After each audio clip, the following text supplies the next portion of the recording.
د ننګرهار ولایت اړوند خوږیاڼیو ولسوالۍ کې د خوږیاڼیو شیرزادو سرودو حصارک له بېلابېلو سیمو د قومي مشران ځوانان عالمان په دې موخه راټول شوي چې د حکومت نه خپل ملاتړ اعلان او غوښتنې مطرح کړي.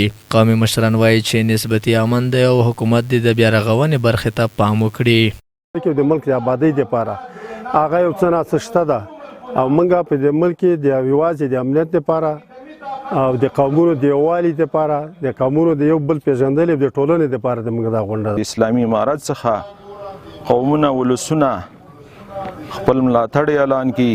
ولس صرف د امن د سوکالۍ او د خوشحالۍ وږی دی. د غونډې ګډونوال وایي چې فقر او بیکاري زیاته شوې او ګڼو ځوانان له هیواده بهر په ناقانونه لارو تګ ته اړ شوي چې ګاونډي هیوادونو کې سخت ځورول کیږي باید مخنیوی وشي. دوی وایي چې حکومت د بیکارۍ له منځه وړلو لپاره جدي هڅې وکړي او ځوانان د په کار مصروف کړي.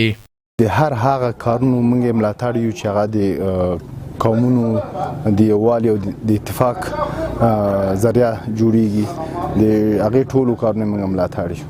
خوږیاڼیو ولسوالیو په 13-40 کلنه جګړه کې ډېرې قربانۍ ورکړي. کورنیو ته باید خاصه توجه وشي او دلته د بیارغونې کارونه وشي، انکشافي کارونه وشي، سړکونه جوړ شي، بندونه جوړ شي. د مرکز کابل نه راغلي د قومونو او قبایلو ریاست پلاوي بیا ولسونو ته ډاډ ورکوي چې خلکو ته به د کار زمینه برابره کړي او هڅه کوي چې ستونزو ته یې رسېدنه وکړي.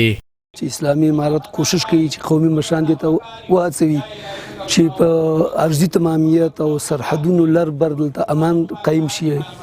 دغه غټ مقاصد او علیا مقاصد دغه دي او اوس خو اسلامي امارت الحمدلله دې ته 100% لیوال دی چې په ملک آبادی وشي او دغه ملک آباد شي، سوکاله خوشحالي سوکالي امان د ملک تراشي او تعمیراتي کارونه شروع شي. په دې کې 100% لیوال دی او کوششونه کوي خپل. د یادولو ده چې په ننګرهار کې د قومونو د یووالي او اتحاد لپاره په دې وروستیو کې بېلابېلې غونډې جوړې شوي چې ټول قومونه په یو ټغر راټول کړي. غوښتنې دا دي چې اسلامي امارت د بیکارۍ له منځه وړلو لپاره جدي هڅې وکړي او ځوانان د په کار مصروف کړي.